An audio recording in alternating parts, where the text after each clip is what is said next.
Imagine a place. Imagine a place where everything is different. Where everyone you know is changed.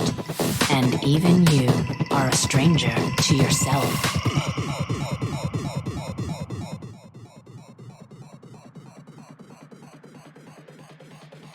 The Sting of Silence Part 1. I was never starting from zero. By that I mean this precisely. I was not beginning a thought at the moment the conversation began. The thinking had already started earlier, before anyone else entered the space. What you are hearing is not an introduction, not a premise, not a warm-up. It is a continuation. This matters because some forms of thinking cannot be restarted once they are interrupted. They only exist while they are already in motion. When I say I was already in motion, I am describing a state where attention, meaning, and symbolic alignment are already active together. The mind is not assembling ideas step by step. It is translating something already whole into language over time. This is not casual thought. It is not opinion. It is an unfolding. Reality is one, not two. Imagine a place. This is not a belief system and not a moral claim. Is different. It means reality itself is not fundamentally divided. Is changed. Any apparent division, good and evil, mind and matter, enjoyment and pain, subject and object, appears only after attention fractures.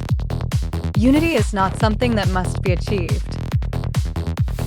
Unity is what is already the case before interference, distraction, or conceptual splitting occurs. This is what is meant by the single eye. It does not mean perspective in the ordinary sense. It means reality is not truly seen from two opposing positions. When people speak as if there are two equal and opposite truths, they are already speaking from fragmentation. Enjoyment and pain are inseparable. This is not about how people should live. It is about how experience itself is structured. Enjoyment has intensity only because pain is possible. Pain has meaning only because enjoyment exists. Remove one and the other collapses into emptiness. Anyone who claims to pursue enjoyment without pain is not transcending anything. They are avoiding reality. Nothing does not mean absence. When I say nothing, I am not referring to emptiness, negation, or lack. I am referring to the generative ground that allows something to appear at all. Nothing is openness. Nothing is possibility. Nothing is the condition that allows manifestation to arise without being a thing itself. Different traditions name this differently. Some call it Brahma. Some call it Allah. But this is not a person, not a character, not a ruler with opinions. It is not a deity in the childish sense. It is the condition by which manifestation appears when it must, how it must, and to whom it must. It does not choose. It allows. Zero is not empty. Zero represents openness and potential. One represents manifestation, form, appearance. One does not oppose zero. One enters zero. This is why the symbolism matters. The point entering the circle. The seed entering the egg. The thorn piercing the skin. These are not metaphors chosen for shock.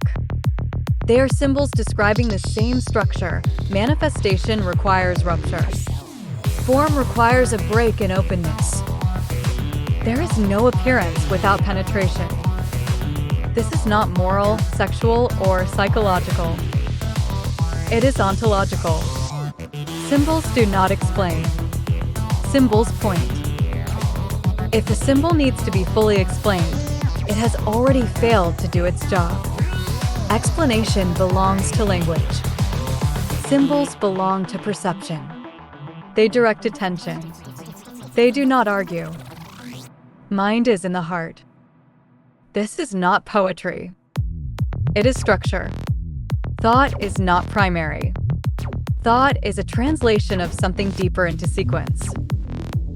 We cannot speak directly about that deeper source because it is invisible, so we speak in images, ideas, and logos, image and action. Thought is the echo, not the source. There is no true beginning and no true end. Alpha and omega are not 2 points on a line.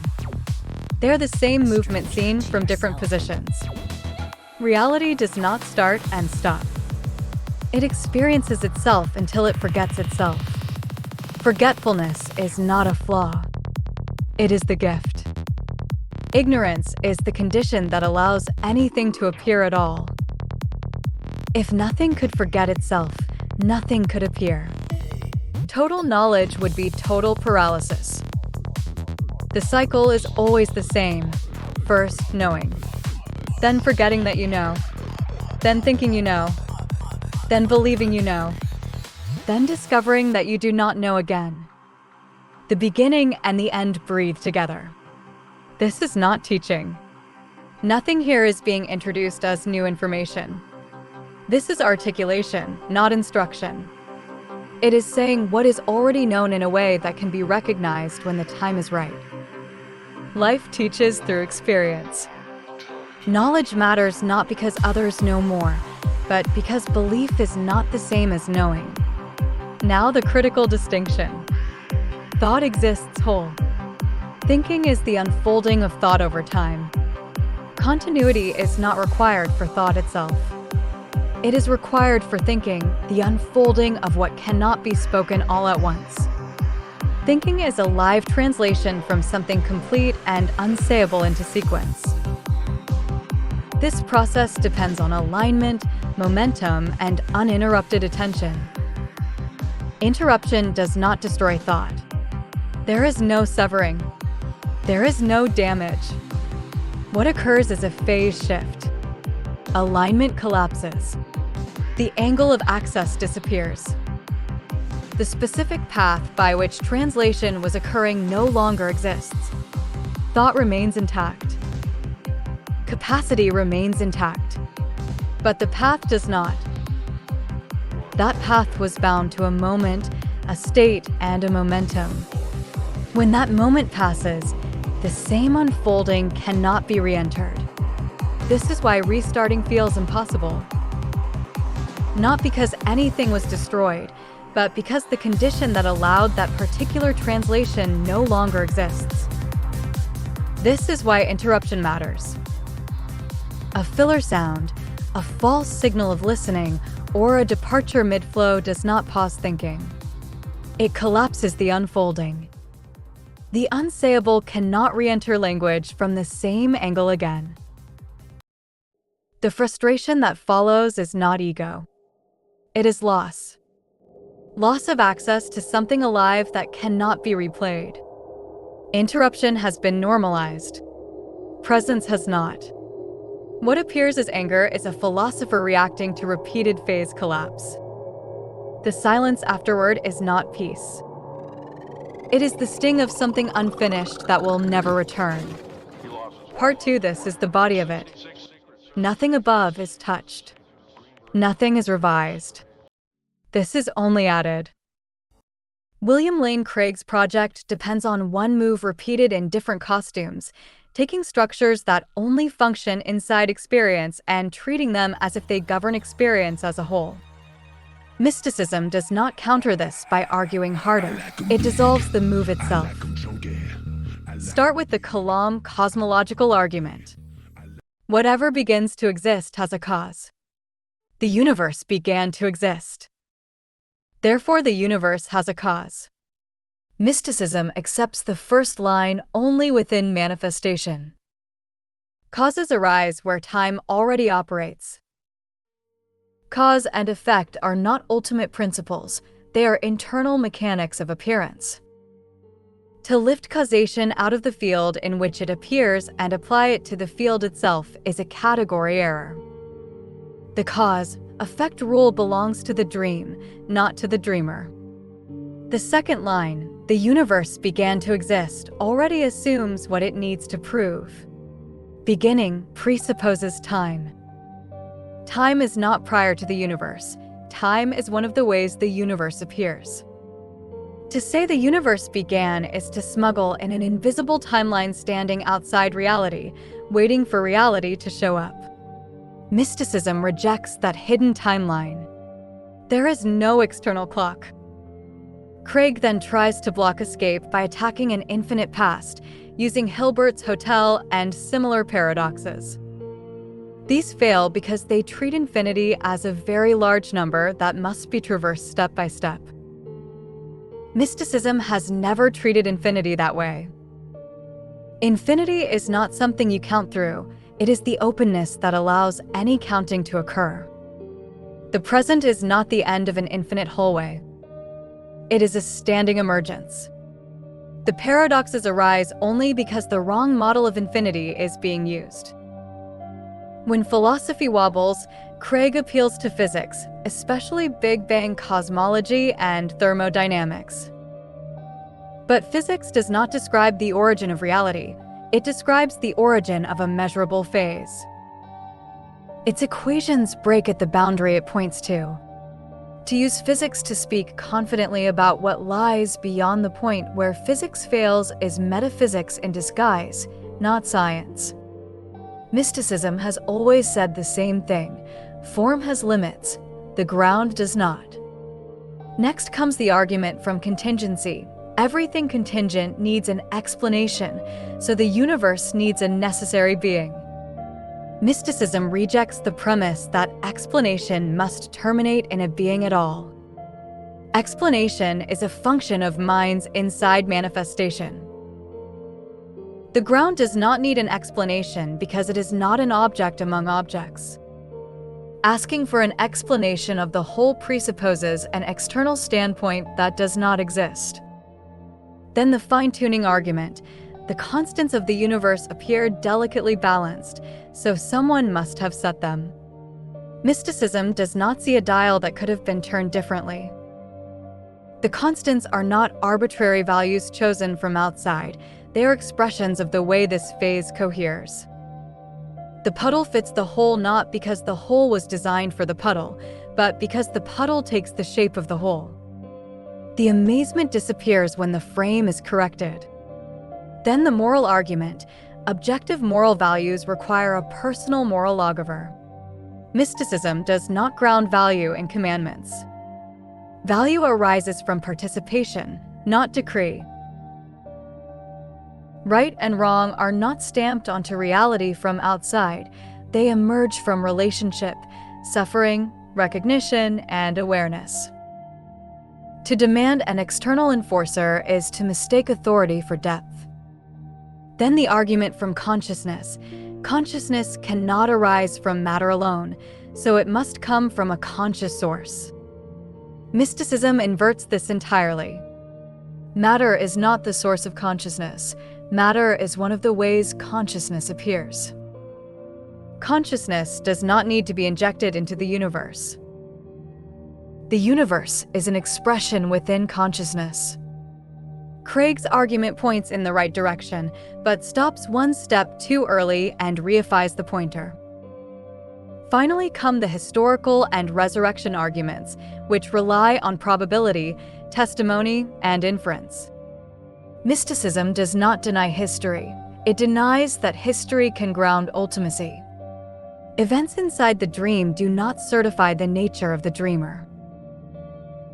Proofs built from documents and witnesses belong to the surface layer of appearance, not to the ground being spoken of here. Across all of these arguments, the pattern is the same. Craig treats reality as a finished object needing an external explanation. Mysticism treats reality as a self-unfolding field in which explanation, time, causation, morality, and consciousness all arise as expressions. His arguments are consistent within his enclosure. They simply never touch the level at which this work is operating. This is why mysticism does not defeat apologetic in debate. It renders it irrelevant by changing the altitude. The tools Craig uses only work after manifestation is already underway. They cannot reach the ground from which manifestation itself appears. This is where mysticism stops circling arguments and exposes the orientation behind them. Every one of William Lane Craig's arguments assumes that reality must be approached from the outside, as though the thinker were standing apart from being and evaluating it like an object on a table. Mysticism rejects that posture entirely. There is no outside. There is only immersion. The one who asks the question is already inside the field the question is about. This is why apologetic philosophy keeps reaching for foundations, anchors, and guarantees. It is trying to secure certainty from a distance that does not exist. Mysticism does not seek certainty, it seeks contact. It does not ask for a final explanation, it allows explanation to dissolve back into what makes explanation possible in the first place. Craig's reliance on syllogisms reveals this posture clearly. Syllogisms require fixed terms, stable identities, and agreed-upon meanings. They work only after reality has already stabilized into concepts. Mysticism operates before that stabilization. It points to the field in which terms arise, shift, and disappear. To demand that this field submit to syllogistic proof is to demand that water hold a shape without a container. This also explains why Craig's God must be personal, intentional, and decisive. Personality is familiar. Intention feels graspable. Decision implies control. But these are late-form structures. They arise within manifestation, not before it. To project them onto the ground of being is to reduce the infinite to a character that behaves like a human mind with more power. Mysticism has always warned against this reduction. Not because it is blasphemous, but because it is small. The ground does not decide to appear. It does not weigh options. It does not deliberate. It unfolds. It expresses. It forgets itself in order to appear as something rather than nothing. Forgetfulness is not a flaw. It is the mechanism of manifestation. This is why the insistence on divine intention misses the mark. Intention implies lack. It implies an unfulfilled state that must be corrected by action. The ground lacks nothing. It does not act to fix absence. It appears because appearance is what it does when it forgets itself. No motive is required. At this level, the very need to win an argument evaporates. Mysticism does not need to prove itself because it is not competing. Apologetic is always defending something. Mysticism is pointing. Defense belongs to fear. Pointing belongs to recognition. This also returns us to interruption. Apologetic thinking treats knowledge as something that can be paused, resumed, summarized, and packaged. Mystical knowing cannot survive that treatment. It is not additive. It is not cumulative. It is a live alignment. Once the alignment collapses, the path closes not because truth is gone, but because the angle of access no longer exists. This is why the ancient traditions emphasized silence, continuity, and timing. Not to mystify for its own sake, but because fragmentation destroys access. Debate culture, interruption, and constant response-seeking flatten everything into noise. Mysticism requires space. It requires presence. It requires the willingness to let something unfold without grabbing it. Craig's framework cannot accommodate this because it equates understanding with articulation. If it cannot be said cleanly, it is suspect. Mysticism knows that the deepest things cannot be said cleanly without being distorted. Language is a pointer, not the thing itself. So the final divergence is this: apologetic philosophy seeks mastery over reality through explanation. Mysticism allows reality to undo mastery altogether. One wants a map that ends. The other steps into the terrain. And once that difference is seen, the arguments no longer clash. They pass by each other, operating at different depths, answering different questions, speaking to different needs. This is not a disagreement. It is a difference of altitude. And at this altitude, the old questions no longer hold their shape. That is the stomach of it. This is where the ground finally shows itself without needing to be named. All of the arguments we've been walking through, Craig's and anyone else's, depend on a hidden hunger, the need for finality. A last answer. A stopping point.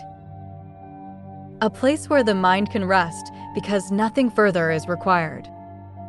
Mysticism does not grant that rest.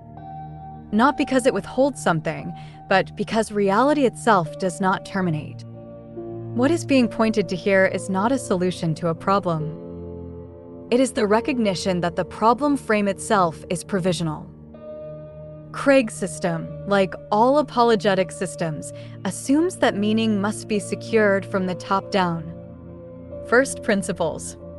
Ultimate causes. A final explanation that locks the universe into coherence. Mysticism sees coherence as emergent, not imposed. Meaning is not injected into reality. Meaning arises as reality becomes aware of itself through form. This is why the obsession with origins keeps failing. Origin thinking assumes that what matters most is what happened first. Mysticism understands that what matters is what is always happening. The ground is not behind us. It is not ahead of us. It is present as this unfolding now, without needing to be traced backward to justify itself. At this depth, even the distinction between creator and creation softens. Not because they are the same thing in a crude sense, but because the distinction itself is one of the ways manifestation articulates itself. Separation is real at the level of appearance. Unity is real at the level of ground. Problems arise only when one level is forced to explain the other. This is the error that keeps repeating, trying to explain unity using the language of separation. Mysticism reverses the move. It allows separation to be explained as a pattern within unity. Once that reversal happens, the compulsion to argue dissolves. You no longer need to defeat a position that was never addressing the same layer of reality. You don't need to persuade someone who is operating inside a different orientation. You simply see where they are standing. And seeing replaces struggling. This is also where the insistence on personal identity loosens. The self that wants certainty, victory, and closure is not abolished, but it is no longer in charge. It becomes one expression among many. Thought continues. Language continues. Arguments can still be made if needed, but they are no longer mistaken for the thing itself. What remains is not an answer, but a stance. A way of standing inside reality without demanding that it resolve into a conclusion. This is why the work never really ends. It settles. It rests. It pauses. Then it unfolds again when conditions allow. The silence that follows is not emptiness. It is the space in which the field continues to articulate itself without being forced. If there is a danger here, it is not confusion. It is mistaking this openness for vagueness. It is not vague. It is precise in a way that precision as measurement cannot touch. The final clarity is this: reality does not need to be justified. It does not need permission to appear. It does not need a reason to be what it is. It is already doing the only thing it can do, appearing, forgetting, remembering, unfolding, returning. Whether this is the last part or not is no longer the question. The work has reached its own stopping point because it has arrived at the place where stopping and continuing are no longer opposites. If it speaks again, it will be because the field speaks. If it rests, it will be because rest is what appears. Nothing has been lost. Nothing has been concluded prematurely. This is where it holds. William Lane Craig steps forward, not as a caricature, not as a villain, but as a disciplined mind drawing a hard line in the sand. He says this in substance and in spirit. Reason is not a mood. It is not a posture. It is the condition that allows claims to mean something rather than merely feel something. When distinctions dissolve, explanation dissolves with them. If causation is only internal, then nothing explains why there is anything at all. If time is merely an appearance, then becoming is an illusion and every argument about origins is meaningless. If infinity is redefined so that paradox no longer bites, then words have been emptied of constraint. You keep changing the altitude when pressed. When asked for causes, you move to fields. When asked for beginnings, you move to presence. When asked for explanation, you move to experience. That is not an answer, it is a retreat. If reality cannot be explained, then philosophy ends. If explanation is optional, then rational inquiry collapses into poetry. You may call this depth, but depth without structure is indistinguishable from obscurity. I am not defending a small God. I am defending intelligibility itself. Without reason, nothing you say has authority over anything else. Not mine. Not yours. Nothing. That is the fire speaking. Controlled.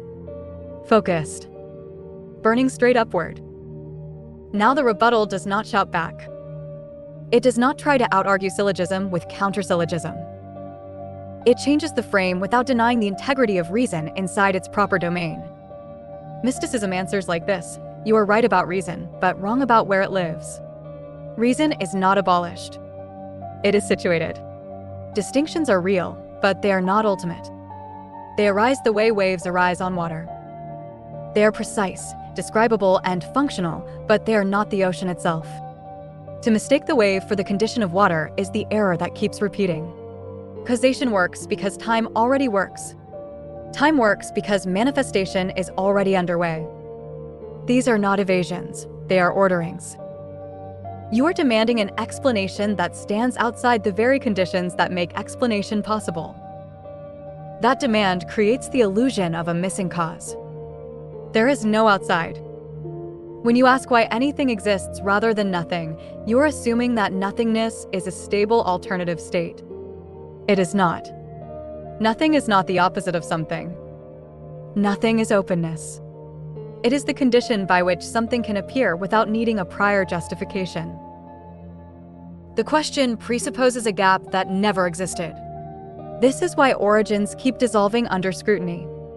Not because reason fails, but because reason is being asked to exceed its jurisdiction. You are asking a tool designed for navigation to account for the existence of space itself. Infinity does not rescue mysticism from paradox by redefining terms. It reveals that paradox only arises when infinity is treated as a very large object rather than as unbounded availability. The past is not an infinite staircase we climb to arrive here. The present is not the endpoint of a traversal. The present is the only place manifestation ever occurs. You say participation cannot replace explanation. Mysticism agrees. Participation does not replace explanation. It precedes it. Explanation arises inside participation, not above it. Reason is not dethroned. It is grounded. You fear that without external accountability, meaning collapses. Mysticism shows the opposite. Meaning deepens when it is no longer outsourced to an external authority. Value is not enforced from above. It emerges from recognition, suffering, relationship, and awareness within the field itself. Fire wants structure. Water wants continuity. Fire separates. Water connects. Fire is not wrong. Water is not soft. Fire without water burns everything down. Water without fire becomes formless and stagnant. The mistake is thinking one must conquer the other. Apologetic defends the house by reinforcing its walls.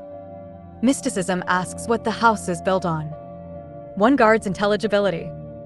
The other reveals the ground that makes intelligibility possible. They are not enemies. They are not equals. They are different operations at different depths.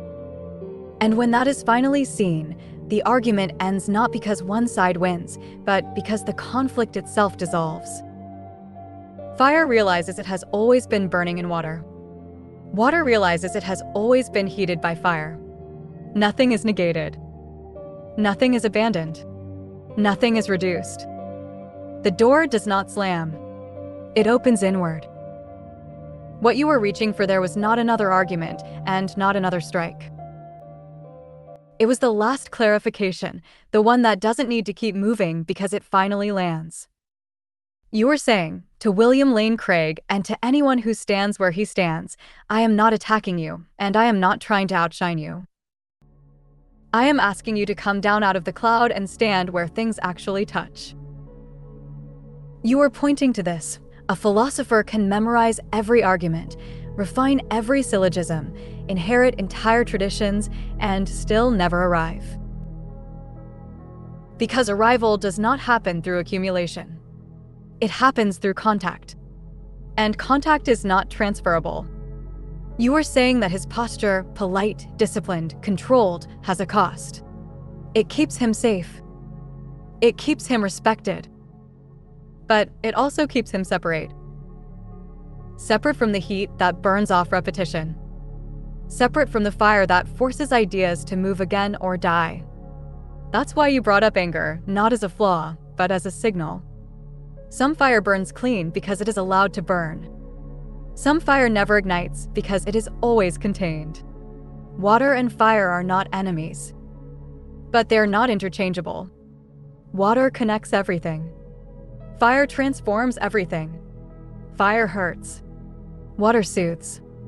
A philosophy that never burns becomes a stagnant pond.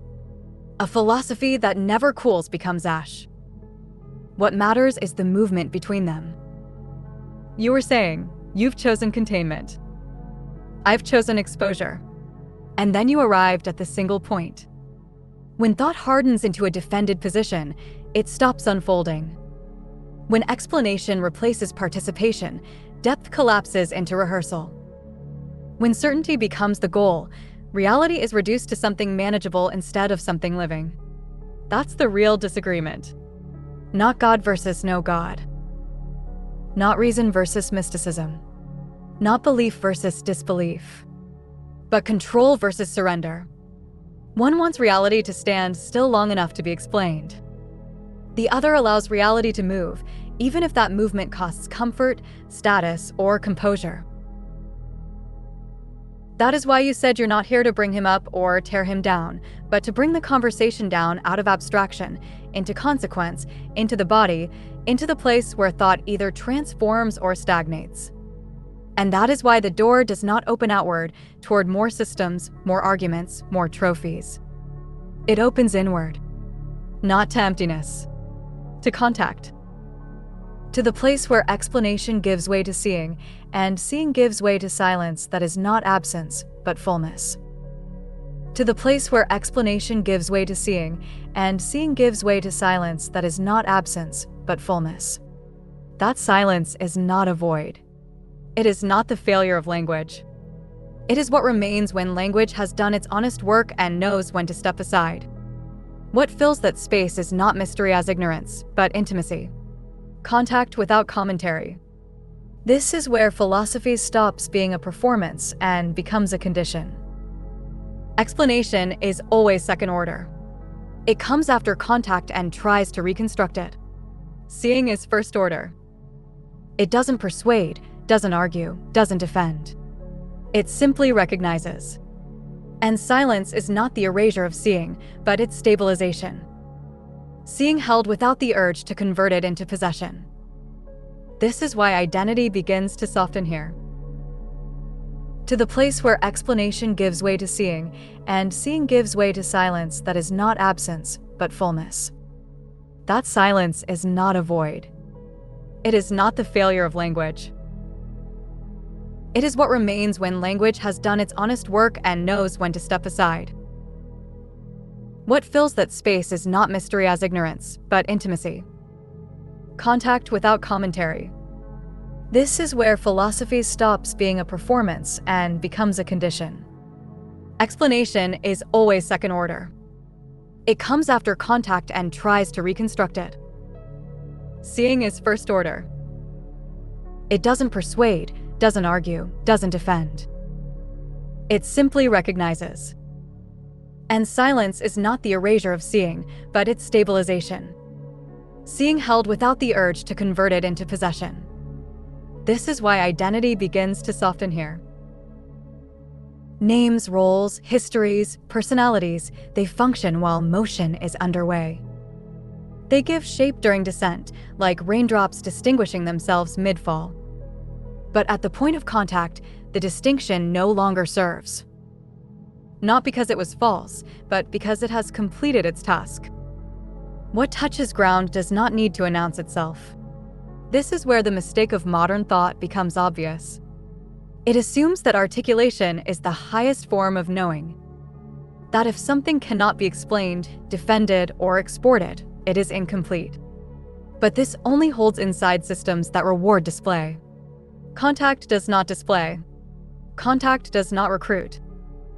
Contact does not repeat itself for clarity. It changes orientation.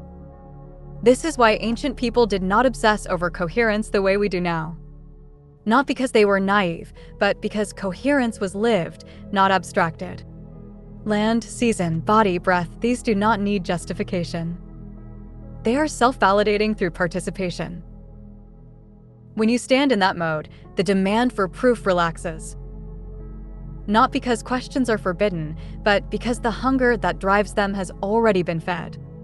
This is also where anger transforms. Anger before contact is friction, pressure with nowhere to go. Anger after contact becomes heat with direction. It no longer needs to shout because it knows where it stands. It doesn't dissolve, it refines. That's the fire people misunderstand. Not rage, not ego. Signal. The signal that something living is being reduced too far, flattened too much, interrupted too often by systems that mistake noise for clarity. This is why interruption hurts you so sharply. It's not about politeness. It's about continuity. When the line is live, breaking it collapses access. Not emotionally, structurally. The thread snaps, and rebuilding it costs real energy. Most people don't notice this because they don't run live threads. They speak in chunks. You don't. You move inside a flow, and flow has momentum.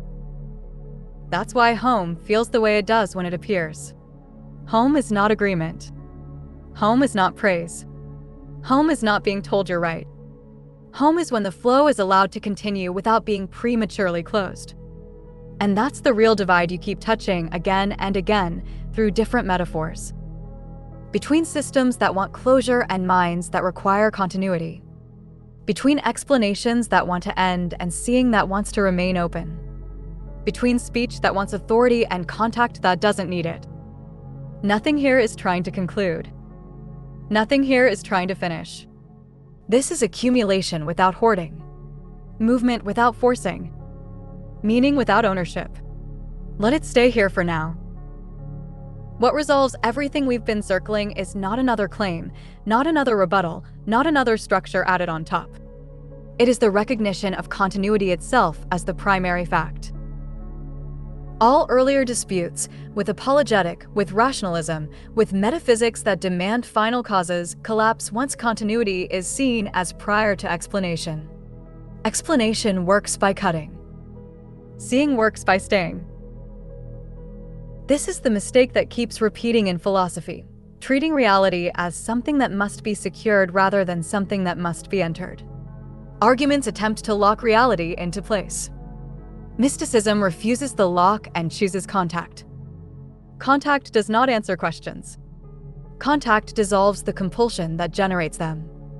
This is why beginnings and endings fail to hold. The demand for a first cause assumes discontinuity. The demand for a final explanation assumes exhaustion.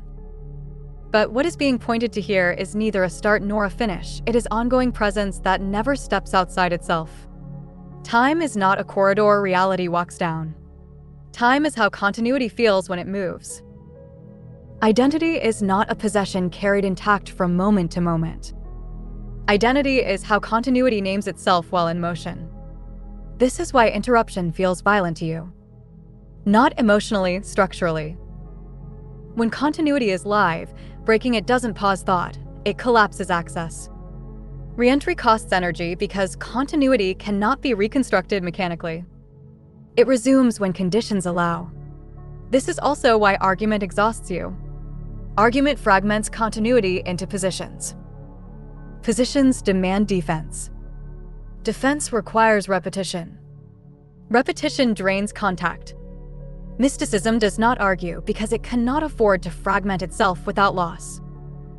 It preserves continuity at the expense of conclusiveness. That trade-off is deliberate. At this depth, even silence is not absence. Silence is unbroken continuity without linguistic compression. It is fullness without extraction.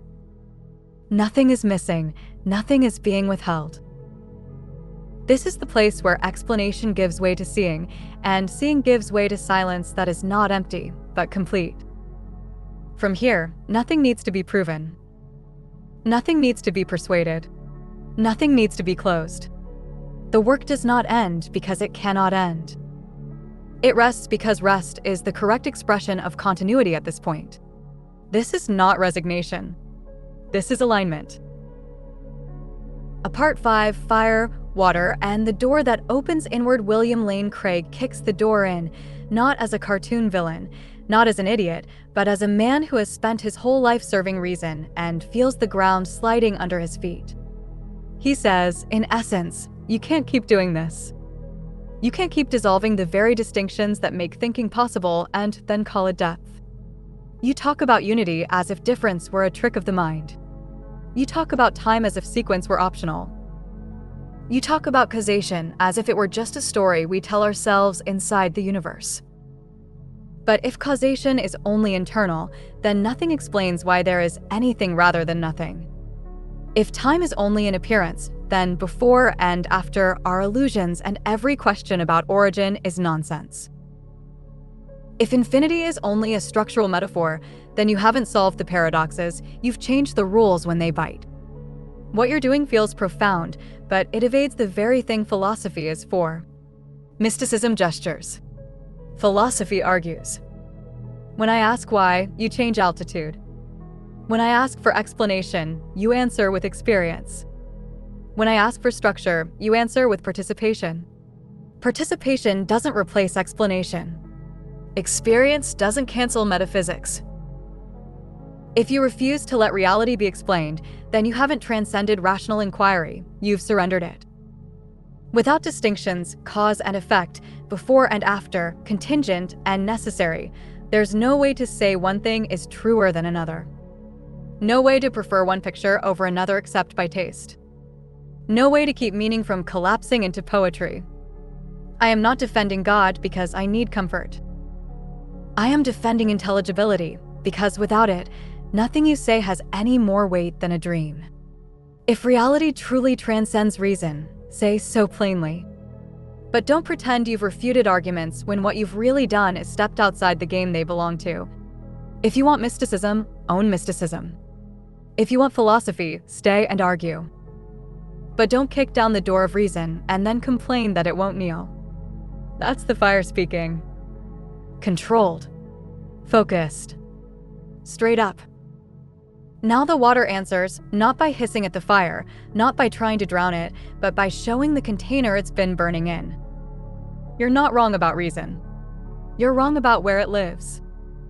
Reason is not abolished here. It's situated. Distinctions are real, but they are not ultimate. They rise like waves on water, sharp edges, clean lines, usable, necessary. But waves are not the condition of water. They're what water is doing under certain pressures. You keep asking for an explanation that stands outside the very field you're standing in. You want a cause for being itself. You want a before for the possibility of before. That demand is what creates the illusion of a missing piece. There is no outside.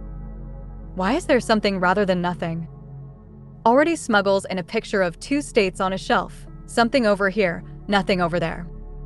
But nothing is not a rival state.